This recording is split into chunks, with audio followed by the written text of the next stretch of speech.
Le livre sur les quais et la bibliothèque sonore romande vous proposent Avec les Ukrainiens et les Russes dans la guerre, avec Anne Niva, animé par Pascal Chouvet et enregistré le dimanche 1er septembre au Casino de Morges. C'est déjà la dernière rencontre ici au Casino de cette 15e édition du Livre sur les quais, fort belle édition. Béni des dieux grâce à la météo, de nouveau. Et je vais vous demander d'accueillir très chaleureusement Anne Niva. Merci. Pascal Chouvet, quel chauffeur de salle. Ben oui. Merci pour cet accueil. Bonjour mesdames, bonjour messieurs. C'est un métier. Ah Anne oui, Niva, docteur en sciences politiques, reporter de guerre, spécialiste des questions internationales, ex-correspondante à Moscou, journaliste au Point et sur LCI, chaîne sur laquelle on vous retrouve désormais et depuis vendredi, le vendredi et le samedi, de 22h à minuit. J'ai regardé la première. Ça s'est bien passé. Et il y a eu la seconde hier, donc j'ai terminé à minuit. Donc j'ai pas passé beaucoup d'heures dans mon lit pour vous rejoindre ici à Morges. Hein. Oui. Voilà, faut vraiment que j'aime Morges. Et c'est le cas d'ailleurs. J'aurais préféré venir sur les 3 jours. Cette émission en binôme... Non, c'est très difficile. C'est un exercice. J'ai sauté dans le vide là. Hein. C'est pas du tout ce que je fais d'habitude. Je trahis aucun secret. Bon. Moi, j'ai regardé la première vendredi. J'ai trouvé que vous aviez un tout petit peu le trac. Un peu, beaucoup même. Mais c'est normal. Et au moins, j'ai eu l'honnêteté de ne pas le cacher. Oui, voilà. Elle a dit, oui. Je saute dans le vide. Voilà. Non, là, j'ai moins de stress parce que là, les rencontres littéraires, et surtout avec toi, Pascal, j'en ai déjà fait beaucoup. Oui, c'est vrai. Je saute moins dans le vide, voilà. Mais j'y prends autant de plaisir. Je dois ajouter que vous êtes pris Albert Londres en 2000 pour Chienne de guerre, paru chez Fayard, et vous publiez chez Flammarion La haine et le déni avec les Ukrainiens et les Russes dans la guerre. Les premières phrases de l'avant-propos de votre livre sont d'une clarté absolue. C'est la Russie, l'agresseur de l'Ukraine. Et vous ajoutez à la fin de ce livre, si les lecteurs ne savent pas où me placer, côté ukrainien ou côté russe, je serai contente. Alors moi, je vous connais un peu, je sais très bien pourquoi c'est important, mais dites-nous pourquoi c'est tellement important qu'on ne puisse pas dire si vous êtes de gauche ou de droite. Parce que c'est trop facile. Et la facilité ne m'intéresse pas. Donc, que ce soit au niveau politique ou au niveau géopolitique ou dans cette guerre. Moi, je couvre des guerres depuis 30 ans. Quand c'était l'Afghanistan, l'Irak, on avait moins, évidemment, quand les Occidentaux menaient la guerre en Afghanistan ou en Irak, les médias occidentaux étaient plutôt pro-coalition occidentale, etc. Moi, je n'ai jamais été ni pro ni contre. Je suis avec et des deux côtés. Parce que la seule chose qui m'intéresse, c'est... je ne comprends pas comment on peut avoir un avis, d'ailleurs, avant même d'avoir été sur place. Parce que moi, mon métier, c'est d'aller sur place. Donc, si j'ai un avis avant d'aller sur place, donc, dans ces cas-là, c'est pas la peine que j'y aille, en fait. Donc, ça me semble naturel d'aller sur place à la place des autres, dans le but d'écrire un livre. C'est ce que je fais depuis longtemps, pour que, justement, les uns et les autres puissent se faire leur propre idée. Les lectrices et les lecteurs de ce livre. Et puis pourquoi il n'y aurait que ça d'intéressant de prendre parti? Il faut aussi, il me semble que c'est intéressant de savoir comment les Ukrainiens vivent cette guerre, comment les Russes la vivent aussi. Et pour le savoir, il faut bien que je me déplace. C'est pas évident de se déplacer dans des pays en guerre. Bon, ça c'est pas un problème, c'est ce que j'ai fait tout le temps. Mais le but, c'est de revenir, voilà, avec des propos de part et d'autre et de les offrir à mes lecteurs. Donc c'est ce que j'ai voulu faire dans ce livre avec l'alternance des chapitres. Mais est-ce que c'est pas de plus en plus difficile? J'ai le sentiment, notamment sur les chaînes d'infos, mais c'est difficile pour les autres, tant pis pour eux. Qu'il faut absolument prendre position, que ce soit pour les Russes ou pour les Ukrainiens. Ça m'est égal. Encore pire avec Israël et Gaza. Ça m'est égal. Très bien. Ils font ce qu'ils font, je fais ce que je fais. Alors, voilà. La haine et le déni. Et oui, c'est comme ça. J'ai envie de faire ce que j'ai envie de faire. Et tant pis si ça déplaît, c'est pas grave. Mais on n'est pas là pour parler de... Parce que je peux le faire aussi. Hein. Je peux faire 2 heures de conférence sur ce qu'est devenu le paysage médiatique aujourd'hui en France, en Suisse et ailleurs. Ah, mais 2 heures, ça va pas suffire. C'est pas très intéressant. Ce qui est intéressant, c'est et je pense que chacune et chacun ici présent sait où et comment piocher pour trouver son information. Si quelque chose ne vous convient pas, eh bien, changez de média, essayez d'aller voir ailleurs. Justement, ce qui est bien, c'est qu'il y a le livre, il y a la télévision, il y a la radio, il y a les podcasts, il y a les revues, il y a de tout. Donc, moi, je dis souvent, la télévision, très bien, tout le monde la critique, mais on peut l'éteindre alors. Éteignez-la au lieu de la regarder. Bon, voilà. C'est-à-dire, il ne faut pas subir. Il faut choisir. Mais choisir, c'est toujours plus compliqué, parce que pour choisir, il faut prendre son temps, il faut réfléchir, il faut faire des efforts. Eh bien oui, moi j'aime faire des efforts.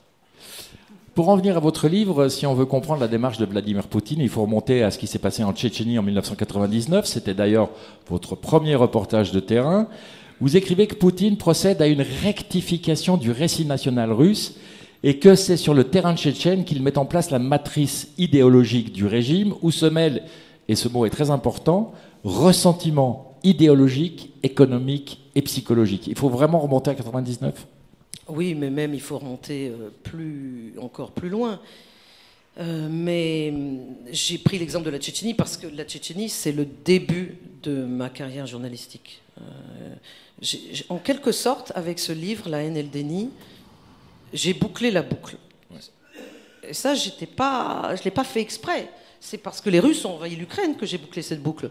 Quand j'ai commencé ma carrière en 1999, donc en Tchétchénie, cette petite région du Caucase russe dans laquelle certains indépendantistes voulaient se retirer de la Fédération de Russie, voilà, c'est ce qui a provoqué cette guerre, eh bien j'étais sous des bombes russes en Tchétchénie. Mais la Tchétchénie faisant partie, elle en fait toujours partie, 24 ans plus tard, de la Fédération de Russie. Mais c'était une guerre d'indépendance. Il y avait des indépendantistes en Tchétchénie. Et aujourd'hui, 24 ans plus tard, je me retrouve sous des bombes russes en Ukraine. Le statut de l'Ukraine par rapport à la Russie n'est pas le même que le statut de la Tchétchénie par rapport à la Russie. Puisqu'il y a eu la dislocation de l'URSS en 1991 et que l'Ukraine a pris son indépendance. Mais c'est justement là le problème. C'est parce que, enfin, c'est une des raisons complexes qui fait que cette relation est complexe entre la Russie et l'Ukraine, c'est le fait que l'Ukraine ait pris son indépendance en 1991. Et il me semble que nous autres observateurs de la Russie n'avons pas à mesurer avec autant de finesse que l'on aurait dû à ce moment-là, mais peut-être était-ce pas possible de le faire, l'ampleur de ce que ça aurait comme conséquence. Parce qu'une des conséquences, c'est cette guerre d'aujourd'hui. Et c'est ce que je raconte dans ce livre. Mais tu as lu un extrait là qui n'est pas du tout un extrait typique de mon livre, mais tu as raison, mais mon livre c'est vraiment du pur reportage. Oui, on va y venir. C'est-à-dire que ce n'est pas un livre d'analyse, j'ai fait un chapitre d'analyse que j'ai mis au milieu, et en fait tous les autres chapitres, ce sont des histoires. Parce que c'est ce que je préfère. On va y venir aux histoires, mais voilà. J'insiste sur ce mot ressentiment. Oui. Parce que elle est très importante et vous dites toutes les guerres que j'ai couvertes sont mues par le ressentiment et s'y intéresser, c'est reconnaître que toute action ou réaction prend sa source dans l'émotion. Ah oui. Et si on veut comprendre cette guerre, il faut comprendre les émotions. Mais si on veut comprendre l'humain, il faut comprendre les émotions. Et il ne faut pas croire que tout est... Nous ne sommes pas des robots et il n'y a pas une explication rationnelle à tout. Bien sûr que non. Et surtout pas dans les guerres. Donc, bien sûr que le ressentiment est un moteur très fort, le ressentiment russe envers les Ukrainiens, qui provoque évidemment du ressentiment ukrainien envers les Russes. Aujourd'hui, on en est à beaucoup plus que du ressentiment, on en est à de la haine.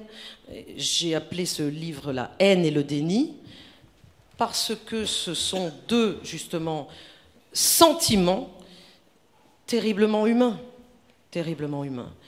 Et alors, je suis contente que tu ne m'aies pas posé comme première question ce que souvent on m'a posé, à savoir qui est dans la haine et qui est dans le déni. Eh bien, lisez le livre. Et puis surtout, ça répond quand même à une certaine ça, logique. C'est les gens qui n'ont pas lu le livre qui commencent comme ça. Oui, ils sont nombreux, ceux qui posent des questions et qui n'ont pas lu le livre. J'en étais où ? Je suis perdu du coup. Oui, restons sur cette question du reportage, d'immersion au sein de ces populations russes et ukrainiennes. Et vous écrivez, le reportage, c'est ce qui reste quand tout est décrédibilisé. Alors on ne va pas revenir sur l'histoire des médias et de leur état en ce moment, mais c'est vrai que le reportage, c'est incontestable d'une certaine manière. J'y étais, j'ai vu, je rends compte. Oui, moi je ne sais pas ce que j'aurais fait d'autre si je n'avais pas fait du reportage. Le reportage est mon socle. Tout débute avec le reportage, puisque je me déplace quelque part, dans un endroit que je ne connais pas, dont je ne suis pas issu, je m'adapte. C'est très important ça, je m'adapte. C'est-à-dire, je ne juge pas les situations que je vis, auxquelles je suis exposé, ni les personnes que je rencontre, à l'aune de mes propres valeurs qui elles-mêmes sont dépendantes de l'endroit où je suis né, de la façon dont j'ai été éduqué, etc., etc. Je me dévais de tous ces principes et je m'adapte comme un caméléon. Ça c'est vraiment ce que j'aime faire dans le reportage. Oui, absolument. Donc je l'ai fait partout. Je ne peux pas faire autrement. Donc aujourd'hui, quand évidemment la tendance est pour 1001 raisons, il n'y a plus d'argent dans les rédactions, et la raison principale d'ailleurs, puis aussi le fait que c'est compliqué, le fait que finalement c'est plus facile d'avoir un avis a priori, eh bien il y a moins de reportages. Non. Je ne suis pas d'accord, c'est-à-dire moi, tant que je serai vivante et tant que je serai capable de faire du reportage, j'en ferai. Alors ça n'est pas la seule façon de faire du journalisme, mais qu'on ne me dise pas qu'on ne peut plus faire du reportage. On peut faire du reportage quand on veut faire du reportage. Et ça apporte toujours quelque chose de différent, puisque ça apporte des sensations, du ressenti, de l'observation. Et bien sûr, on n'est jamais sûr. On n'est jamais sûr d'avoir tout compris, et on ne peut pas tout voir. On ne peut pas tout voir quand on est sur le terrain. Mais on voit considérablement plus que si on n'y était pas. Il faut savoir aussi analyser ce qu'on voit. Il faut savoir le contextualiser. Ça, c'est le tri, la hiérarchisation. C'est important aussi. Et tout dépend aussi des gens qu'on rencontre. Mais moi, j'essaye de rencontrer des personnes qui sont sur un panel le plus large possible. Des hommes, des femmes, à même hauteur, des âges différents, des catégories socio-professionnelles différentes. Et ça me semble très important, parce que si je me contentais de rencontrer des femmes de mon âge et de ma catégorie socio-professionnelle, ce qui est le plus simple, je n'aurais pas du tout le même ressenti. Donc le reportage, c'est de l'effort. Mais l'effort, ça donne quelque chose, parce que quand on interviewe des gens qui savent qu'on ne vient pas de là, qu'on a fait des efforts pour venir les voir, qu'on a pris des risques, qu'on est sous les bombes avec eux, il n'y a pas de différence entre eux et vous, eh ben, ils vous donnent tout. C'est simple. Ils vous donnent tout. Et moi, c'est ce que je souhaite, c'est-à-dire tout. C'est qu'ils me racontent leur histoire.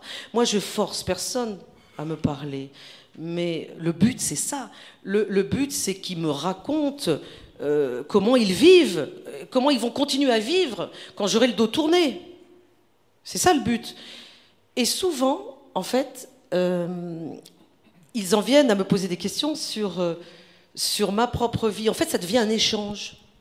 Je me rappelle, en Afghanistan, c'est pas du tout ce livre, mais en Afghanistan, énormément de femmes en profitaient pour finalement me poser énormément de questions sur les relations entre les hommes et les femmes en Occident. Parce que j'étais là, j'étais avec elles, dans les campagnes, dans la montagne afghane, et qu'elles n'avaient jamais vu une occidentale. Donc l'échange, il était mutuel. L'enrichissement, il était mutuel. Voilà, c'est ça qui compte pour moi.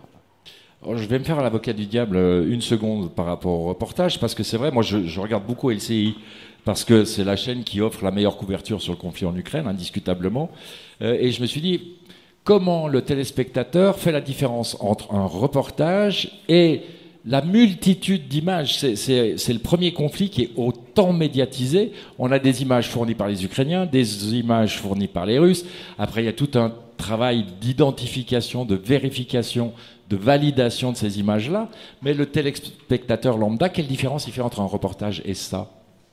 Non, mais il y a d'abord la différence entre un reportage écrit et un livre, qui est ce que Oui. je vous offre aujourd'hui. Absolument. Et qui est pour moi le socle de tout le reste de ma production journalistique. Ça part de ça. Vous de avez ce d'ailleurs travail-là. longtemps refusé de faire des reportages télé.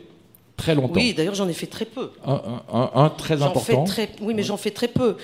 Là, ce que je fais à la télévision, ça n'est pas du reportage. Oui. C'est de la présentation d'une émission. Mais je n'aurais jamais accepté de faire de la présentation d'émission si je n'avais pas en moi tout ce dont je vous parle là, c'est-à-dire ce socle du reportage. Voilà, mais ça c'est une autre chose. Je m'arrête là-dessus une seconde. Parce qu'il y a quand même, d'après moi, une notion de reportage, même dans le commentaire des images fournies par Ukrainiens ou Russes, puisque, à force de voyager, et on le découvre très bien en lisant le livre, vous avez gardé des contacts avec un certain nombre de gens, des numéros de téléphone, certains sont morts malheureusement, mais quand il s'agit d'analyser des images qui sont fournies, on va prendre des renseignements sur place. On appelle des gens. Comment vous l'analysez, comment vous le vivez, etc. C'est aussi une forme de reportage d'une certaine manière. Non, pour moi, c'est pas du tout du reportage. Là, je suis très exigeante sur le reportage. Le reportage, c'est se déplacer physiquement. Se déplacer physiquement et revenir avec une production journalistique. Elle peut être télévisuelle, radiophonique ou écrite. Moi, j'ai choisi la forme écrite. Mais ce dont tu parles, je laisse ce soin-là à d'autres. Une fois de plus, il faut de tout pour faire un monde et il y a mille et une façons d'être journaliste. Ceux qui pratiquent le reportage journalistique, qui est cité à LCI ou ailleurs, très bien, il est cité pour être... Moi, ce qui m'intéresse, c'est de le faire commenter par mes invités. Mais moi, ce qui m'importe, c'est que les téléspectatrices et les téléspectateurs comprennent ce dont on parle. C'est la clarté. C'est justement enlever cette espèce de fouillis, cette espèce de sensation que nous avons toutes et tous d'être noyés sous les informations et on ne sait plus quelle est la bonne information. Moi, c'est la raison pour laquelle je continue à faire du reportage. Ça ne veut pas dire que je ne crois qu'en le reportage, mais d'abord, c'est ce que je préfère faire, et donc c'est ce que je fais le mieux, c'est sûr. Je fais assez mal ce que je n'aime pas faire. Et je me dis que, voilà, dans la pléthore de sources journalistiques à laquelle nous faisons face, eh bien, on peut choisir le reportage écrit ou les documentaires, parce qu'il y a de très bons documentaristes, effectivement. Mais dans le monde où nous vivons aujourd'hui, l'immédiateté et l'émotion prend le dessus.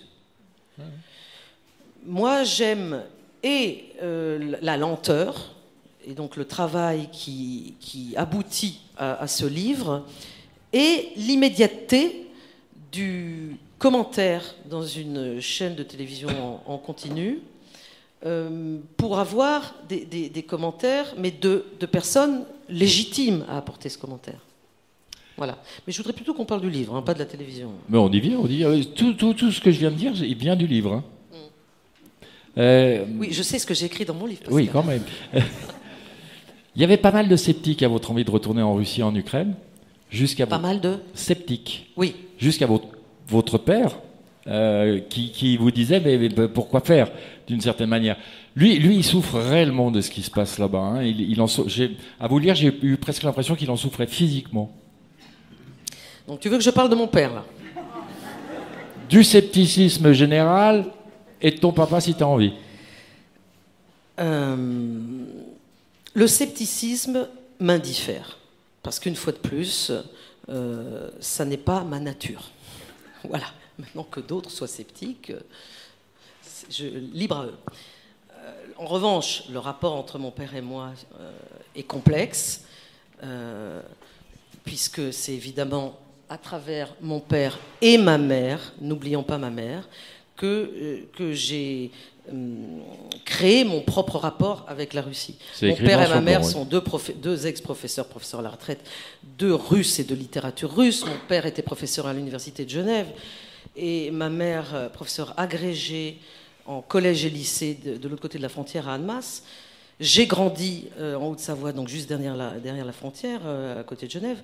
J'ai eu ma mère comme professeure, parce que je n'avais pas le choix. Vous imaginez bien qu'au collège et au lycée d'Annemasse, il n'y avait qu'une prof de russe. c'était ma mère. Donc j'ai fait russe deuxième langue, donc de la 4e à la terminale, j'ai eu ma mère comme prof. Et nous étions 8 en cours. Donc, oui, et elle était très sévère, très sévère. Et ensuite, quand j'ai eu mon bac, la question s'est posée de est-ce que j'allais continuer mes études. J'avais 16 ans, donc j'étais quand même encore jeune. Mes études supérieures vers Genève, en continuant à vivre chez mes parents, ou est-ce que j'allais aller plus loin, à Paris ou ailleurs, ou à Lyon. Et évidemment, si j'avais décidé de continuer à Genève, j'aurais eu mon père comme prof, puisqu'il était professeur à l'Université des Lettres, et qu'évidemment, forcément, j'aurais été vers cela. Donc j'ai choisi Paris. Voilà, je n'ai pas continué mes études à Genève.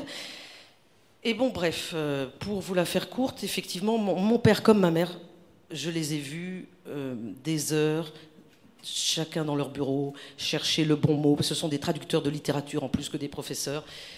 Et ils ont traduit Solzhenitsyn, ils ont traduit Bloch, ils ont traduit Pasternak. Ils continuent encore à traduire aujourd'hui. Et ils étaient souvent très occupés quand mon frère et moi, on voulait qu'ils nous accordent de l'attention. Ils se parlaient russe entre eux quand ils ne voulaient pas que mon frère et moi, nous comprenions de quoi ils parlent. Donc ça nous a donné envie d'apprendre le russe. Et bien sûr que tout ça m'a beaucoup frappé.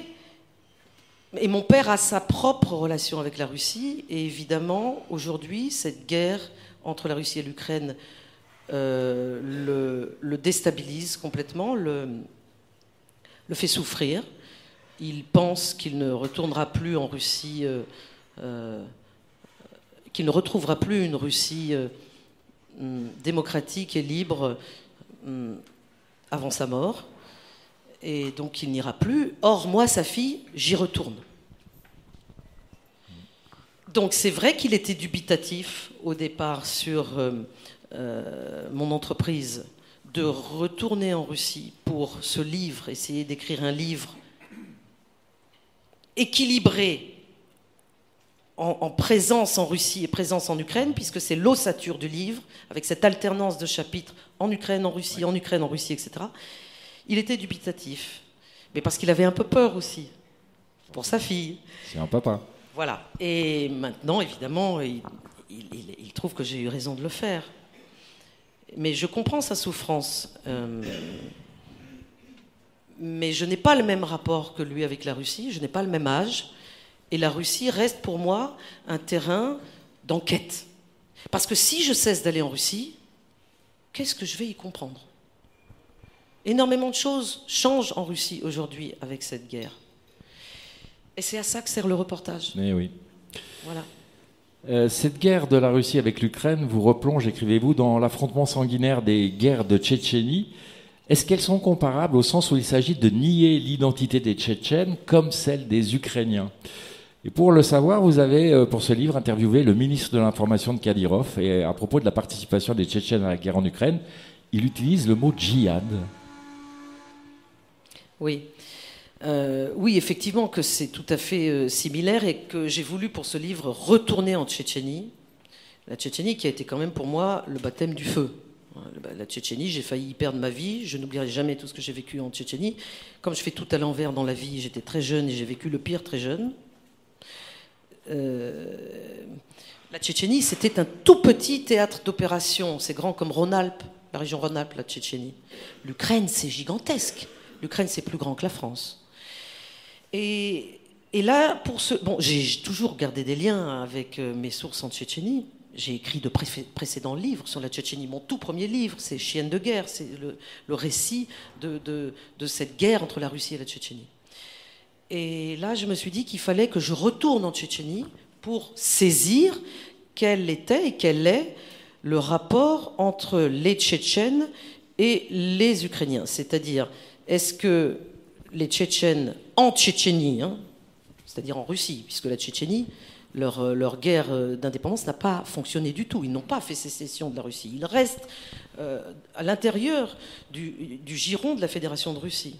C'est en quelque sorte un échec pour ceux qui y croyaient. Bon. Mais ceux qui sont au pouvoir en Tchétchénie ne sont pas du tout des indépendantistes. Ramzan Kadyrov est un valet du président Vladimir Poutine, même si son père, bon tout ça est complexe, mais son père qui a été assassiné par des indépendantistes, lui avait tourné sa veste. Je l'avais interviewé, le père aussi. Il était d'abord indépendantiste et puis ensuite il était pro-pouvoir. Bref. Mais dès qu'il est devenu pro-pouvoir, les indépendantistes lui ont fait payer, il a été assassiné. Ensuite, c'est son fils, Ramzan Kadyrov, qui est actuellement au pouvoir en Tchétchénie, qui a été, disons, choisi par le Kremlin pour diriger la Tchétchénie. Donc tout cela n'a rien d'une véritable démocratie, bien sûr que non. Et en allant en Tchétchénie aujourd'hui, j'ai compris effectivement que beaucoup de Tchétchènes avaient une certaine, amertume, même plus fort que de l'amertume, ressentiment encore, vis-à-vis des Ukrainiens, et il me disait, tu comprends, quand tu étais là, que c'était la guerre entre la Tchétchénie et la Russie, personne ne faisait attention à notre guerre. Tu faisais partie des rares journalistes, bon, on était un certain nombre, mais on était quand même très peu, qui essayaient de couvrir ce conflit, mais le conflit entre la Tchétchénie et la Russie n'a jamais eu autant de résonance que le conflit entre la Russie et l'Ukraine. Et ils ajoutaient, en fait, les Ukrainiens ont réussi ce que nous, on a raté. C'est-à-dire à faire en sorte que le monde entier prête attention à eux. Alors voilà, effectivement, ça provoque de l'amertume. Et puis il y a quelque chose de complexe aussi en Tchétchénie, c'est que vous avez sur le terrain en Ukraine aujourd'hui des Tchétchènes, des hommes tchétchènes qui combattent côté russe, à l'intérieur de l'armée russe, contre l'armée ukrainienne, mais vous avez aussi des Tchétchènes en Ukraine qui combattent aux côtés de l'armée ukrainienne contre l'armée russe.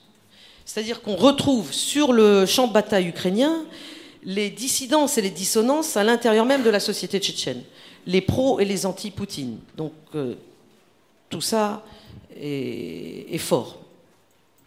Alors tu écris plus loin, page 153, que de facto, cette guerre a rouvert les plaies béantes de la fin du soviétisme que personne ne voulait voir et encore moins analyser. Est-ce que tu te mets dans le lot ? Oui, c'est ce que je disais tout à l'heure. C'est le fait que quand les choses se passent sous vos yeux, je défie quiconque d'avoir la capacité à prendre de la hauteur immédiatement.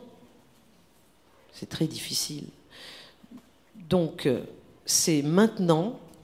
Il s'est passé quand même plusieurs décennies depuis la dislocation de l'URSS en 1991. C'est maintenant et à travers, je dirais même grâce à cette guerre entre la Russie et l'Ukraine, qu'on peut commencer, nous autres, qui ne sommes ni ukrainiens ni russes, à prendre conscience, à mesurer l'ampleur de ce qui les séparait, finalement. Et ça c'est quelque chose qui n'était pas visible immédiatement. Mais c'est le cas de tous les grands événements. On a beaucoup de mal toujours à prendre de la hauteur. On va maintenant entrer de plein pied dans ce qui fait tout l'intérêt de ton livre, c'est les témoignages des gens qui parlent avec leurs mots, parfois simples, mais qui disent beaucoup. J'aimerais m'arrêter d'abord sur Timour, 32 ans, manutentionnaire dans une grande surface en Russie, qui dit avoir pris conscience que certains ressentent cette guerre comme une compétition qui aurait mal tourné. Je trouve cette expression incroyable. Est-ce qu'il a raison, quelque part ? Est-ce qu'il est dans le vrai ? Est-ce que c'est une compétition qui a mal tourné ? Là, tu vois, tu me fais dire exactement ce que je n'ai pas envie de dire. C'est-à-dire, ce n'est pas à moi de juger. Moi, tout mon travail, il est fait... Alors pourquoi il dit ça comme ça ? Il faut lire le livre. Oui. C'est-à-dire, c'est la raison pour laquelle je vais chercher ces témoignages. C'est que j'amène leurs témoignages dans un contexte. Justement, il est intéressant que ça soit... Là, bon, Timour n'est pas son vrai nom. Oui, alors moi je prends le nom qu'il y a dans le livre. Oui, bien sûr, non, mais tu as bien fait. Mais moi je sais qui c'est, ça n'est pas un Timour, et il n'est pas manutentionnaire. Vous voyez à quel point je suis obligé de modifier mes sources pour pouvoir les protéger. Parce que sinon, il peut lui arriver quelque chose, c'est complexe. Et d'ailleurs, je dois vous dire que de tous les livres que j'ai écrits, c'est celui, mais je pense que ça va être comme ça tout le temps maintenant, pour toutes les guerres futures. Pour protéger ces sources, ça devient de plus en plus difficile. Donc il faut passer par un grand travail qui est un effort. Parce qu'évidemment, je préférerais donner son vrai nom et son vrai... Alors l'âge, généralement, je ne le change pas. Je ne change pas l'âge. Là, c'est quelqu'un qui a la trentaine. Ouais. Et où il habite, je le modifie. Parce que c'est trop risqué, justement, dans la Russie d'aujourd'hui. Mais quand il dit une compétition qui a mal tourné, c'est ça, cette espèce d'émulation qu'il y avait entre les différentes républiques soviétiques du temps de l'URSS, et qui est devenue malsaine. En fait, quand vous parlez à beaucoup d'Ukrainiens aujourd'hui de cette époque soviétique, ils vous disent « mais nous, on était perçus comme la troisième roue du carrosse par les Russes. On était mal perçus, on était des citoyens de troisième zone, déjà du temps de l'URSS. » Bon. Donc, parce qu'il y a énormément d'Ukrainiens qui travaillaient et qui travaillent encore en Russie, des mariages mixtes, énormément. Et l'inverse aussi, bien sûr. Donc, lui, il est russe. Celui que j'ai appelé Timour. Et c'est lui qui dit ça, c'est-à-dire c'est un Russe qui reconnaît qu'il s'agissait d'une compétition. Voilà, donc je trouve que c'est intéressant. Oui, c'est intéressant. Toujours en Russie, il y a Yulia, femme d'affaires binationale, russe et américaine, qui réhabilite Staline et qui prétend que si Staline était vivant, cette guerre n'aurait pas eu lieu. C'est assez incroyable parce qu'on la sent, cette réhabilitation de Staline. C'est quelque chose qui est dans l'air, d'une certaine manière. Oui. Alors elle, effectivement, j'ai aussi modifié son prénom. Elle est russo-américaine, ça quand même. Elle m'a permis de l'écrire. Mais c'est super important. Parce que c'est très important, mais bien hein. sûr. Parce qu'une Russe et américaine, le fait qu'elle... Puis elle a gagné énormément d'argent, ça je le raconte dans le livre, dans le domaine de l'informatique au début des années 90, c'est-à-dire la fin de la dislocation, le moment où justement c'était le Far East, Moscou. Il y a énormément de gens qui se sont fait énormément d'argent, notamment des Occidentaux, venus en masse en Russie à cette époque-là, et qui en sont repartis au bon moment en faisant cash machine. Bon, bref, elle en fait partie. Elle est retournée vivre aux États-Unis puisqu'elle a un passeport, mais elle est revenue. Mais c'est ça qui est fascinant. Elle est revenue vivre, et parce qu'elle estime qu'on est plus libre en Russie qu'ailleurs. Oui, c'est ça qui est fascinant. Et c'est pour ça que ton livre est très très intéressant, parce que c'est le genre de choses qu'on n'entend jamais dans les reportages à la télé ou dans les analyses. Parce qu'on dit toujours, ce qu'on entend le plus souvent, c'est en Russie, les gens sont mal informés, etc. Ils savent pas exactement ce que c'est la démocratie. Non, mais ça, c'est complètement faux. Oui, à l'occidental. Là, on a la preuve que quelqu'un qui est binational, russe et américain, qui a donc une parfaite connaissance de ce qu'est la démocratie occidentale, malgré ça, elle préférerait revenir à Staline. C'est hallucinant. Oui, et elle a un calendrier de l'effigie de Staline dans sa cuisine. En 2024. C'est dingue. Elle n'est pas la seule. Non, je crois que c'est une idée assez répandue. Hein. Oui, c'est quelque chose justement que je mets sur la table, sans le juger, parce que je pense que c'est déjà assez fort. Voilà, elle est comme ça, donc si elle est comme ça, il faut essayer de la comprendre. Alors, la comprendre ne veut pas dire du livre, c'est absence totale de jugement. Voilà, ça ne veut pas dire la juger, mais parce que si je juge tout le monde, qui va rester dans mon livre? Et puis moi, j'aime l'humain, de toute façon. J'aime l'humain. Je me suis retrouvée, vous savez, en face de là, je repense à l'instant, au moment où j'étais à Damas, en Syrie. Alors, c'était pas encore la guerre en Syrie, c'était au début de la guerre en Irak. Et j'avais retrouvé des partisans, des militants d'Al-Qaïda, de Daesh. Ça avait été très difficile d'obtenir ce rendez-vous. Je les avais retrouvés en Syrie, donc pas en Irak, ce qui était déjà une information en soi, parce que ça voulait dire qu'ils étaient capables de passer la frontière, qui était une passoire, et que la Syrie déjà accueillait tout le monde. Mais c'est une personne, un homme que j'avais interviewé, qui était un militaire, un terroriste. Évidemment, quand ce genre de personnes, on les interviewe jamais tout seuls. Alors, on en interviewe un, mais il y a 20 autres personnes dans la salle. Et moi, toute seule. Eh bien, évidemment, je ne partage pas leurs valeurs. Ça va sans dire. Mais, et alors je devrais donc ne pas prendre l'interview ou alors cesser de le faire en plein milieu parce que le type a dit quelque chose qui me choque. Si je fais ça, je suis plus journaliste. C'est simple. Parce que si je suis choquée et que j'arrête l'interview à chaque fois que quelqu'un me dit quelque chose, autant rester chez moi. Parce que le journalisme, c'est quand même sortir de sa zone de confort. Moi, c'est pas l'entre-soi qui m'intéresse. C'est l'autre avec un A majuscule. Donc voilà, ça va jusque-là. Et évidemment, Julia est autre. Mais ceci dit, elle est fort sympathique. Je me souviens de ma discussion avec elle dans sa cuisine. Quand j'ai vu, je lui ai dit, mais t'as un calendrier Staline, là? Je rêve ou c'est Staline?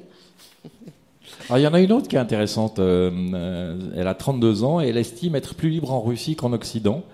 Elle a pourtant fait des études en Allemagne, elle rend visite à son mari en Pologne, elle a visité les pays baltes. Ah oui, c'est à Kaliningrad. Et pourtant, elle a le sentiment d'être plus libre en Russie qu'en Occident. Ça aussi, on a beaucoup de peine à le comprendre depuis ici. Mais on a de la peine à le comprendre parce qu'on ne vit que là où l'on vit et avec des œillères sur le reste. Le monde, tout le monde n'a pas la même vision du monde. Et évidemment, cette guerre actuelle entre la Russie et l'Ukraine est un choc devient, en plus des atrocités militaires, que je raconte dans le livre. Bon, là, on n'en parle pas, mais c'est ce que vous connaissez le plus, puisque c'est ce dont on parle le plus à la télévision. Mais qui, en plus de tout cela, voilà, il y a comme une espèce d'affrontement idéologique, bien sûr.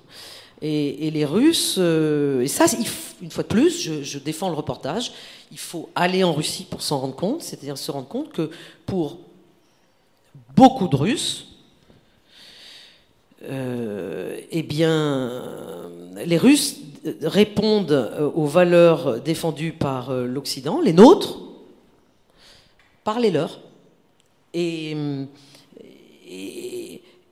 c'est vrai que ça, je l'ai senti aussi au fil de mes voyages en Russie. Bon, moi, c'est mon métier, c'est-à-dire que je sais, je parle russe, donc je ne passe pas par un intermédiaire. Les gens, généralement, à qui je parle se rendent compte que je connais très bien leur pays. Mais même moi, j'ai senti que beaucoup de Russes aujourd'hui sont dans un discours de provocation par rapport à n'importe quel occidental. Et souvent, ils me prennent à partie. Et là, je les arrête tout de suite en leur disant... Mais moi, je suis là, je suis en face de vous, j'ai fait l'effort de venir en Russie. Donc, je suis là juste pour écouter ce que vous avez à me dire. Allez-y, parlez, mais vous non plus ne me jugez pas, finalement. Et quand j'y arrive, ça devient un livre. Voilà. Eh oui. On entend souvent à la télévision, dans les analyses sur ce qui se passe en Russie, que la population russe est passive. Et j'ai attrapé cette phrase dans ton livre, la société russe n'est pas passive, elle est morte de peur. Complètement. Mais dire que la société russe est passive, alors là, une fois de plus, je ne défends pas les Russes. C'est simplement que j'ai une connaissance de ce pays. C'est des constats. Voilà, une connaissance de ce pays. Mais il faut y aller pour constater qu'elle n'est pas passive. C'est-à-dire, elle n'avale pas de... Faut pas prendre quand même tous les Russes pour des idiots. Ça serait vraiment d'une arrogance infinie. Donc, il y a en Russie, comme ailleurs, des personnes qui peuvent être dupes de ce que la communication politique leur fait entendre du matin jusqu'au soir. Alors, nous vivons en démocratie, bien sûr, mais nous avons aussi de la communication politique, et ce que l'on appelle des éléments de langage. Bon. Donc, soit on les avale, soit on a un rapport critique vis-à-vis de ces éléments de langage. Ils ont un peu, malheureusement, remplacé les éléments de pensée. Ici, tu veux dire? Ben oui, bien sûr. Donc, il y a en Russie ceux qui adhèrent sincèrement à cette propagande du Kremlin. Ils y croient. C'est-à-dire, moi, ce qui m'agace, c'est quand on veut faire croire à tout le monde ici en Occident que les Russes, on les oblige à y croire. Non, on les oblige pas à y croire. Ils y croient. Ils y croient. Mais il y en a aussi qui n'y croient pas. Il y en a qui ont un regard critique. Et ceux-là, ils sont généralement plus jeunes, c'est-à-dire il y a un plus grand nombre de plus jeunes qui n'y croient pas. Mais il y a aussi des personnes de plus de 50 ans, 60 ans, 70 ans qui n'y croient pas. Ils sont en minorité. Mais il y en a aussi, j'en ai rencontré, qui ont un regard critique. Ils se taisent parce que s'ils parlent, s'ils s'expriment, police menottes prison. Enfin, moi, je défie quiconque d'avoir ce courage. Les Russes sont pas courageux, mais qui l'est? Qui est courageux? C'est très difficile d'être courageux quand vous êtes dans un état policier, un état qui peut vous enfermer rapidement et que vous jouez la vie de votre famille, etc. Il faut se mettre à leur place. Et se mettre à leur place ne veut pas dire qu'ils ont raison, mais ça veut simplement dire qu'il faut voir la réalité en face. Parce que si on veut voir les Russes comme on a envie de les voir, c'est-à-dire sans les connaître, en disant ils subissent tout, ils sont passifs, et on se trompe. Ils ne sont pas passifs, ils sont morts de peur. Mais évidemment que certains d'entre eux sont passifs. Et moi, qui suis-je pour connaître l'exact? Je ne suis pas un institut de sondage. Hein. Qui suis-je pour savoir exactement en quelle proportion il y a ceux qui sont pas... Évidemment, il y en a dont c'est le métier de faire ces sondages. Et je suis ces sondages en Russie. Mais vous imaginez bien que les instituts de sondage en Russie aujourd'hui, c'est complexe. Il y en a encore 2, 3 à peine qui restent, qui sont relativement indépendants, mais ils le sont moins qu'il y a 15 ans ou 20 ans. Et le reste, ceux qui ont pignon sur rue davantage et qui sont choisis comme source, par exemple pour les médias, la télévision et tous les médias d'État, ne sont pas ceux-là. Donc, voilà, ça n'est pas aussi simple. Une fois encore, lorsqu'on regarde les reportages à la télévision, qu'on écoute les analyses, on nous dit souvent que les Ukrainiens, pour eux, il n'est pas question de cesser cette guerre tant qu'ils n'auront pas récupéré les territoires occupés, que ce soit le Donbass ou la Crimée. Quand on va sur le terrain, dans le Donbass, ils sont nombreux à penser qu'une partition du pays pourrait stopper le conflit. Bien, c'est ce que j'ai constaté en allant sur le terrain. Oui, c'est ça. Une fois de plus, d'où l'intérêt d'aller sur le terrain. Dans le Donbass aujourd'hui, donc le Donbass, vous avez le Donbass ukrainien, mais il y a 2 parties. Il y a celui qui est encore sous contrôle ukrainien et il y a celui qui est sous contrôle russe. Elle est là à la ligne de front. Donc moi j'ai été dans le Donbass des 2 côtés. Donc j'ai un chapitre où je suis dans le Donbass encore contrôlé par les Ukrainiens et un autre chapitre où je suis dans le Donbass ukrainien mais contrôlé par les Russes. Et pour aller dans celui-là, ça a été évidemment beaucoup plus compliqué que pour aller du côté ukrainien. Parce que pour aller dans le Donbass ukrainien contrôlé par les Russes, il faut passer par la Russie. On ne peut pas traverser la ligne de front. Donc il faut passer par la Russie et réussir à se débrouiller pour arriver là-bas sur place. Bon. Là, on arrive à une histoire qui date... Vous savez que cette guerre est survenue il y a 2 ans et demi, mais qu'en fait, il faut remonter à 2014. Ça, c'est déjà la première date importante, puisque c'est en 2014 que tout a débuté dans le Donbass, justement. Donc les habitants dans le Donbass à qui j'ai parlé, côté Donbass contrôlé par les Russes et côté Donbass contrôlé par les Ukrainiens, eux, ils sont dans la guerre et ils la vivent, et ils y survivent depuis 2014. Ouais, donc ça fait 10 ans. Ouais.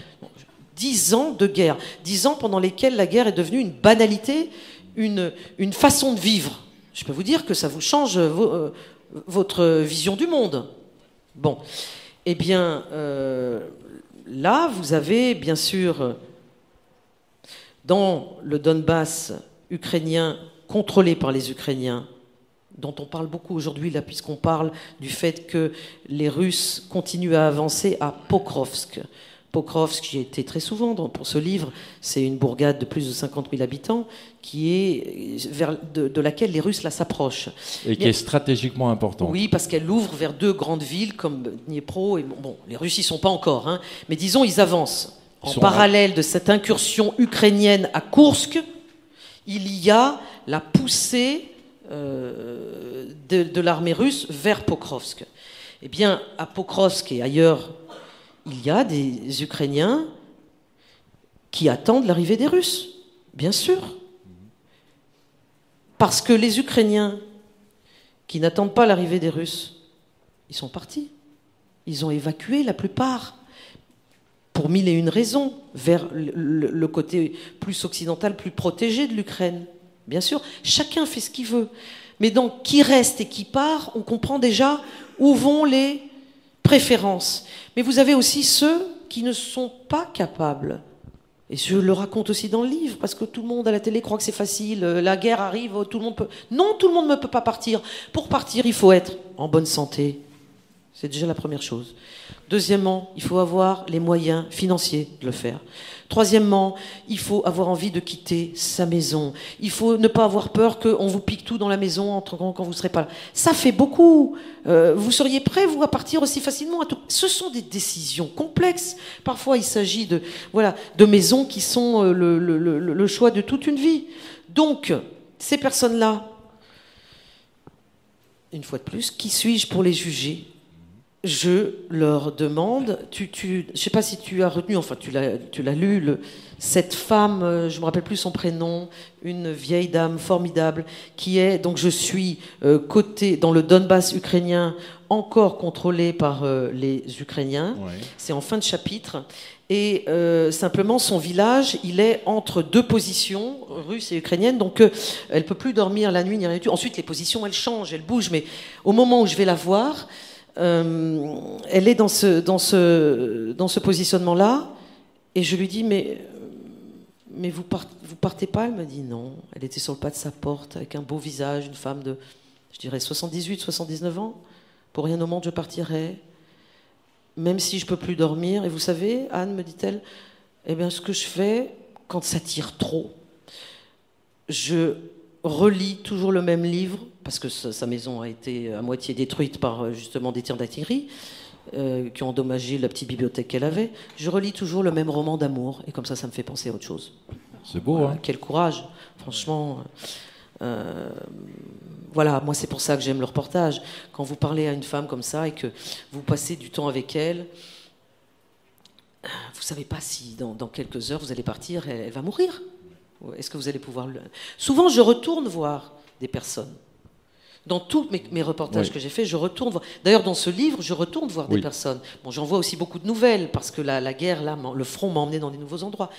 Mais voilà, je pense que c'est grâce à des récits comme celui-là que je peux tisser les petites histoires humaines qui font comprendre la grande histoire. En fait, pour moi, faire du reportage, c'est l'entonnoir à l'envers, voilà. C'est partir du petit, de l'humain, pour m'ouvrir vers des conclusions plus humanistes, j'allais dire. Un mot aussi sur une chose dont on entend beaucoup parler, c'est les fameuses sanctions occidentales contre la Russie.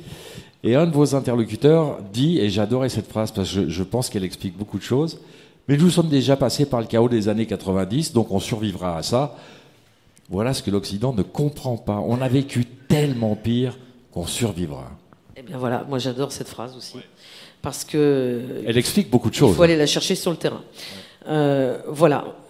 Et il y en a beaucoup qui pensent comme lui. C'est-à-dire effectivement le chaos des années 90. Et là, je débutais dans le métier et je l'ai vu, ce chaos. Donc effectivement, les Russes, ils sont quand même... Les Russes et les Ukrainiens, parce que les Ukrainiens étaient dans le même chaos à l'époque, sont d'une telle force. Ils ont déjà tellement tout perdu, passer d'un régime communiste, politique et économique à un régime capitaliste, voire post-capitaliste, c'est quand même quelque chose. Quand il n'y avait pas l'inexistence de la propriété privée et que tout d'un coup, elle surgit, avec tous les abus que l'on peut imaginer, qui ont eu lieu d'ailleurs, il faut s'accrocher. Hein. Donc les Russes comme les Ukrainiens ont vécu le pire. Mais là, c'est un Russe qui parle. Et là, il parle des sanctions.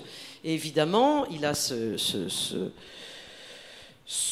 ton, ce commentaire souvent, cette teneur assez bravache de la part des Russes, qui est de dire, voilà, vous nous sanctionnez, vous faites tout ce que vous pouvez, etc., mais ça ne marche pas. Et c'est évident, c'est agaçant à entendre, mais le fait est que ça marche assez peu. C'est-à-dire que les sanctions... pour le moment, hein, mais c'est aussi parce qu'elles sont au goutte à goutte, c'est très compliqué le processus des sanctions. Vous savez qu'il s'agit de paquets de sanctions, justement parce que les institutions internationales qui les imposent veulent toujours se garder une marge de manœuvre. Et puis surtout... Mais au-delà de ça, si tu permets, souvent dans les analyses, on entend dire que la population russe va finir par... se révolter à cause des sanctions parce qu'il manque de tout et tout. Bah, si on va sur le terrain, on se rend compte que c'est pas si vrai que ça. Hein. Bah, elle n'est pas encore révoltée, mais ça ne veut pas dire qu'il n'y a pas des mouvements, des envies de révolte. Mais ça dépend chez qui, ça dépend où. La Russie, ça reste le premier pays en termes de surface terrestre émergée, même après avoir perdu tout ce qu'ils ont perdu, parce qu'eux, ils estiment qu'ils sont beaucoup plus petits que quand c'était l'URSS. Mais même, et ça reste le premier pays du monde. Et là, vous voyez l'incursion à Koursk, militaire ukrainienne, que les Russes n'ont pas réussi à contrer. C'est-à-dire, l'armée ukrainienne sont pas beaucoup est encore là. Coup-là, non. Et justement, ce qui est intéressant, ce que me disent toutes mes sources russes, c'est notre pays est tellement grand, finalement, qu'est-ce que ça peut faire? Tout le monde a été, comment on dit, évacué de Koursk. C'est pas une des régions les plus peuplées de Russie.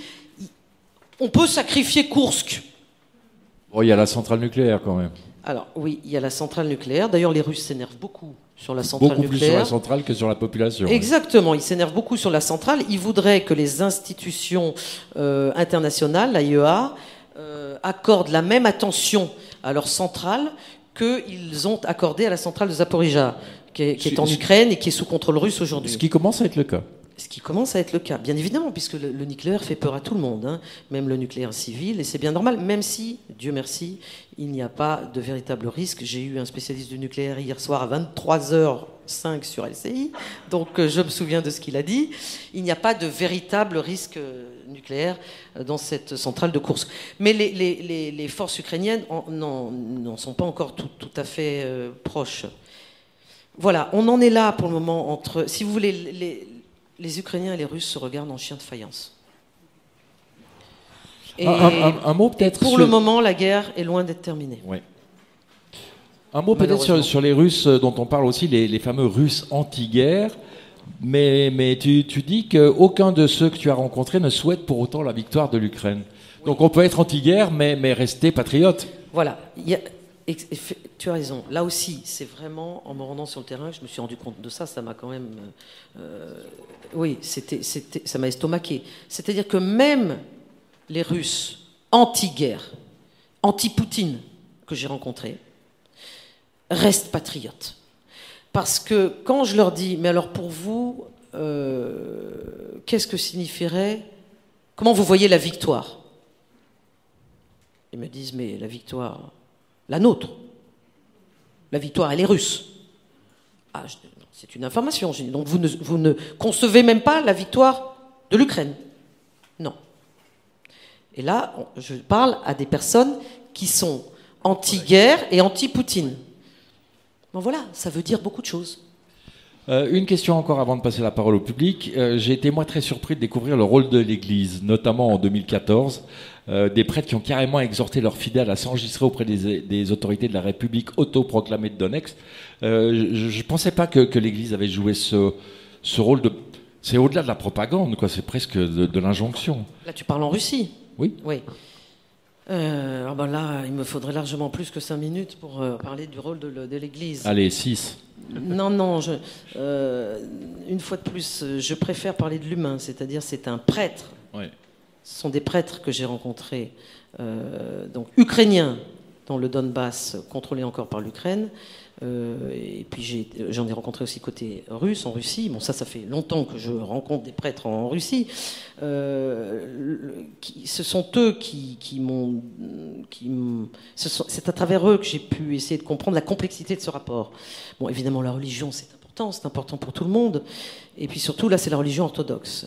Et c'est le patriarcat de Moscou qui existait en Ukraine. Sauf que là, aujourd'hui... On voit bien ce qui se passe avec l'interdiction du patriarcat russe en Ukraine. Voilà, on y est. C'est-à-dire que, évidemment, l'Église est devenue un terrain de bataille politique. Mais c'était absolument inévitable. Et alors ça choque beaucoup de personnes, parce que ça choque beaucoup de Russes qu'en Ukraine, il y ait des églises orthodoxes du patriarcat de Moscou qui aient été fouillées, qui ont vu arriver les forces de l'ordre ukrainiennes, etc. Mais évidemment, ça choque beaucoup d'Ukrainiens que le patriarcat de Moscou, à travers de nombreux de ses représentants et des popes, propage son idéologie, bien évidemment. Donc là, de part et d'autre, je dirais même que c'est peut-être même dans le domaine religieux à travers justement ces batailles d'église, que quand on écoute les uns et les autres, on se dit ça cessera jamais. C'est foutu. Alors que, bon, militairement, tous les militaires savent que, quelle que soit la durée, un conflit militairement, un jour, il y a un vainqueur et un vaincu. Quant aux politiques, évidemment, c'est plus complexe, parce que les politiques ne sont pas des militaires. Il y a d'ailleurs une complexité en Russie comme en Ukraine, mais ça c'est typique de toutes les guerres entre le civil et le militaire. On l'a vu en Ukraine avec les dissensions, jalousies entre guillemets, entre le président Zelensky et l'ex-chef d'état-major qui est une icône pour tous les Ukrainiens, Zaloujny, qui est aujourd'hui... Les Ukrainiens le verraient bien président d'ailleurs. Hein. Oui, c'est ça, mais c'est une des raisons pour lesquelles évidemment il a été écarté. Il est aujourd'hui ambassadeur d'Ukraine à Londres. Côté russe, il y a évidemment cette même dissension, mais comme la Russie est un pays ultra-autoritaire, Vladimir Poutine, lui, impose son point de vue avec les militaires qui sont à sa botte jusqu'à ce que peut-être il ne le soit plus. Souvenez-vous quand même ce qui s'est passé avec Evgeny Prigojine, cette mutinerie ratée de juin 2023, qui a quand même, enfin moi, observatrice de la Russie depuis plus de 30 ans, les diatribes démentielles proférées sur ces médias sociaux, sur ces réseaux sociaux, de ce type chauve, avec un charisme, une voix, tous les jours, qui critiquait le ministère de la Défense russe. Ouais, c'était dingue. C'était complètement fou. Moi, je me demandais jusqu'où il allait aller. Parce qu'au final, il était quand même financé. C'est-à-dire Wagner, ces milices Wagner, elles étaient financées à 100% par le ministère de la Défense russe.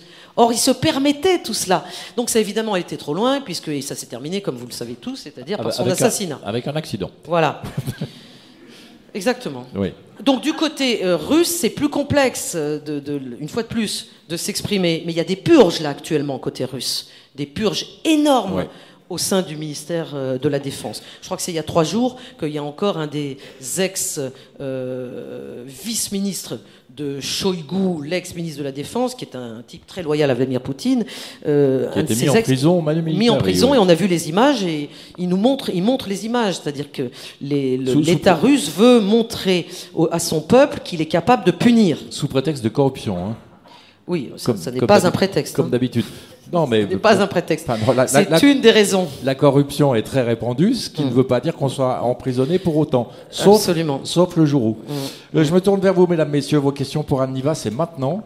On a quoi ? On a 5 minutes. Oh, on est les derniers, donc on peut dépasser un Super. petit peu. Il n'y a pas de problème. Par contre, comme j'ai le projecteur en pleine face, je ne vois pas qui lève la main. Monsieur. C'est ça, c'est un monsieur ? Oui, c'est un monsieur. Il y a un micro ? Il a un micro. Super. Donc vous faites comme si vous mangiez une glace et vous posez votre question. Oui, merci, monsieur Schubert. La mangez pas toute la glace en même temps. Madame Anne Niva, d'après votre point de vue, quel est l'objectif final de Poutine ? Est-ce que Poutine a un objectif ou il n'en a pas ? Est-ce qu'il va au jour le jour ? Est-ce qu'il a une vision à long terme de son projet politique pour l'Ukraine, mais pas seulement pour l'Ukraine, pour la Géorgie, pour d'autres pays également ? Le projet politique de Vladimir Poutine, il n'est pas pour l'Ukraine, il est pour la Russie. La Russie, oui. Vladimir Poutine pense qu'il est la quintessence même de la Russie. Il est convaincu qu'il est la Russie.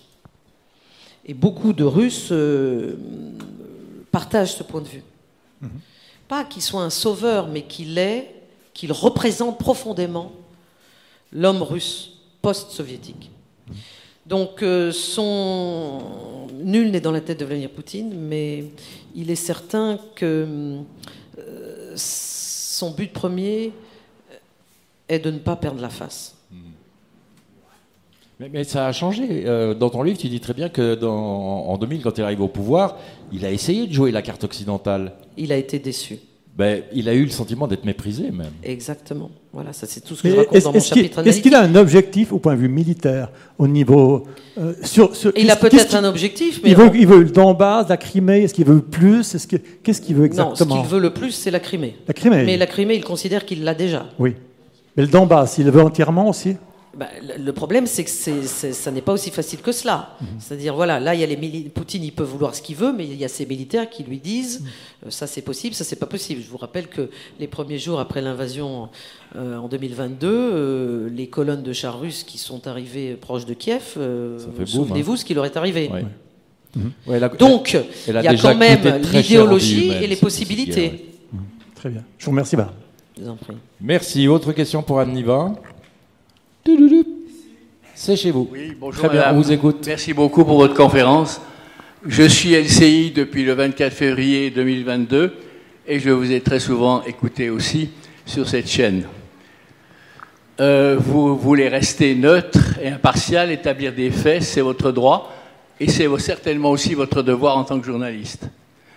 Nous autres, moi je me considère comme un citoyen, si vous voulez, et dans ce rôle, eh bien, j'ai d'autres préoccupations que la neutralité et l'écoute. Vous savez quel jour on est aujourd'hui, madame? Pardon? Quel jour on est aujourd'hui? Le 1er septembre. Nous sommes le 1er septembre. Il y a 86 ans, les armées allemandes déferlaient sur l'Europe et provoquaient la Deuxième Guerre mondiale. Voilà. Quelle est votre question, monsieur? Voilà.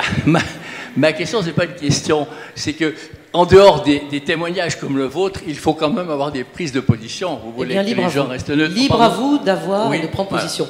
Moi, mon rôle, vous voyez, je le vois différemment. Je suis d'accord avec vous. Voilà, c'est tout. D'accord. Merci pour ce témoignage. J'aimerais bien qu'une femme me pose une question.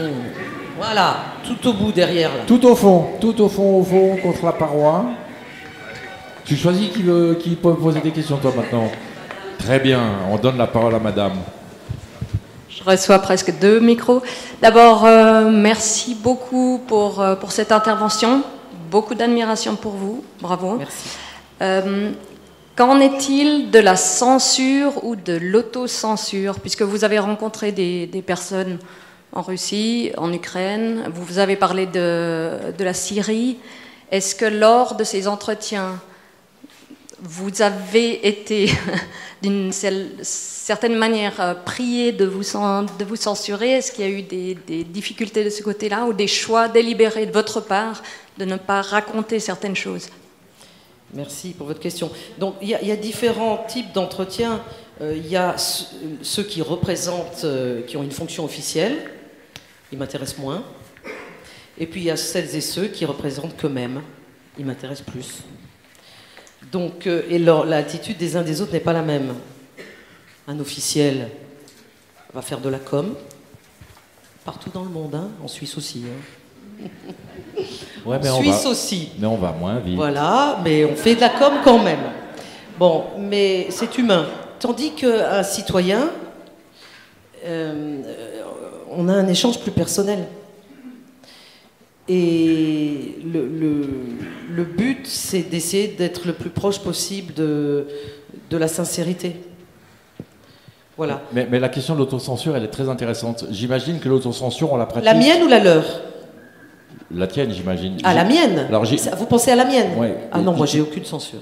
Bah, je pense qu'il y a autocensure si on met en danger le témoin. Voilà. Exactement, c'est ce que je vous ai raconté tout à l'heure sur la façon de protéger mes sources. Bien évidemment, mais c'est la seule... ça s'appelle pas ça une censure, j'appelle ça un travail journalistique de protection de mes sources. Voilà. Merci beaucoup. Autre question. Autre question. C'est par là. Et c'est Bonjour. Madame, je vous vois pas. Voilà. Voilà, je suis là. On est à contre-jour, désolé. Une petite question, je voudrais revenir sur votre approche du reportage humain. C'est la première fois vraiment que j'entends cette approche du reportage, donc félicitations, vraiment, c'est ce qui m'intéresse. Je me réjouis de lire votre livre. Comment vous, en tant que femme, quand vous allez dans ces régions du monde, qui ne sont pas notre région occidentale, quelles sont les personnes qui sont les plus difficiles à interviewer? Est-ce que les hommes, c'est plus difficile pour vous? Est-ce que vous devez préparer différemment? Est-ce que vous devez vous comporter différemment en fonction de l'âge des personnes et en fonction de leur sexe? Wow. Ah, mais très bonne question. Il est évident que je m'adapte à tous mes interlocutrices et interlocuteurs, et ça fait partie d'un reportage. Bien sûr que si je suis, je dis n'importe quoi, en Irak, en Syrie ou en Afghanistan, où il fait beaucoup plus chaud qu'ici, Mais je crois, si tu permets, je crois que le meilleur exemple que tu peux raconter, c'est quand tu es en voile intégrale et que tu passes la frontière pour aller voir les soldats canadiens, si j'ai bonne mémoire. Oui, c'est pas tout ça, mais ce que je voudrais dire là, juste parce que là, il faut s'adapter d'un truc à l'autre. C'est que oui, il fait beaucoup plus chaud qu'ici, et je ne serai pas en talons, en pantalon et en manches courtes, parce que ça n'est pas comme ça qu'on est habillé là-bas. Donc je m'adapte à la façon dont les personnes sont habillées. Je suis une femme, donc je regarde comment sont habillées les femmes et je m'habille pareil. Parce que mon but, c'est d'être discrète. C'est de passer inaperçue. C'est pas l'inverse. Si mon but, c'est de me faire remarquer, si je me fais remarquer tout de suite, mais comment je vais faire pour travailler? Parce que dans un pays en guerre, vous savez, c'est pas... il vaut mieux être passe-partout, en fait. C'est une évidence. Donc, effectivement, nous, on dit l'habit ne fait pas le moine, mais en fait, l'habit fait le moine, plutôt, dans ces pays-là. Donc, voilà, sinon, c'est la même difficulté qu'ici. Les journalistes, hommes et femmes qui sont dans cette salle, moi je salue, j'ai une de mes anciennes étudiantes, Vicky Huglet, qui était mon étudiante à la JM. Elle le sait très bien. On s'adapte à la personne qu'on a en face de nous. On est obligé, en quelque sorte. Mais ça, c'est, je dirais, le b.a.-ba du métier. Si on ne sait pas faire ça, ou si on n'aime pas faire ça, c'est même pas la peine d'essayer de le faire. C'est simple.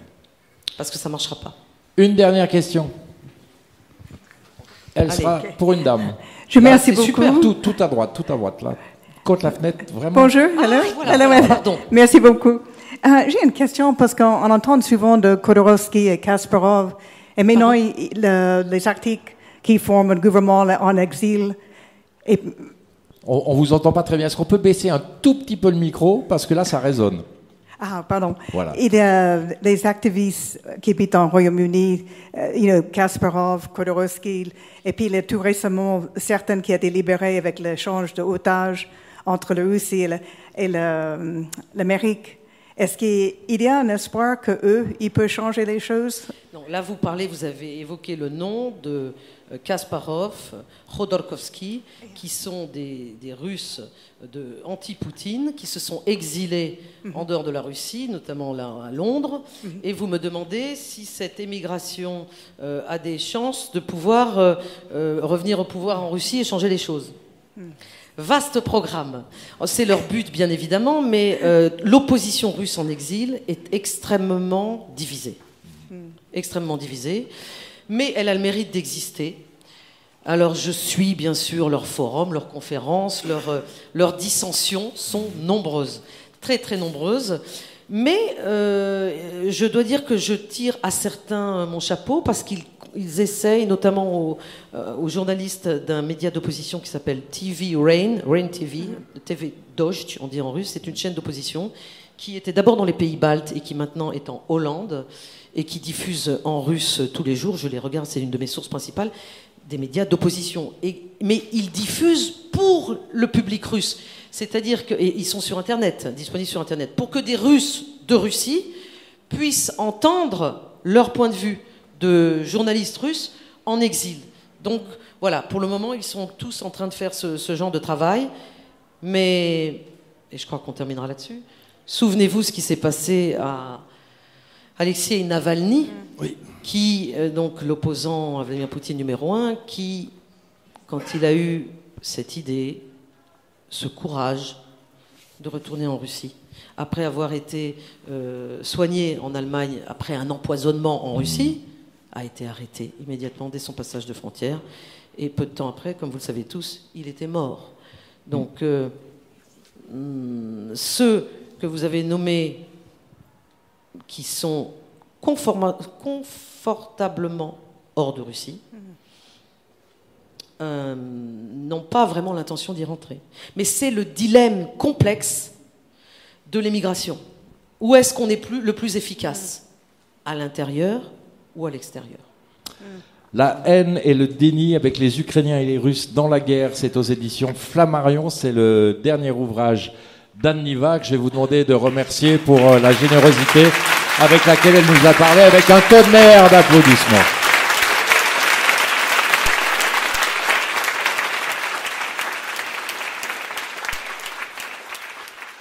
Alors, c'était Avec les Ukrainiens et les Russes dans la guerre, avec Anne Niva, enregistré le dimanche 1er septembre au Casino de Morges par la Bibliothèque sonore romande pour le livre sur les quais.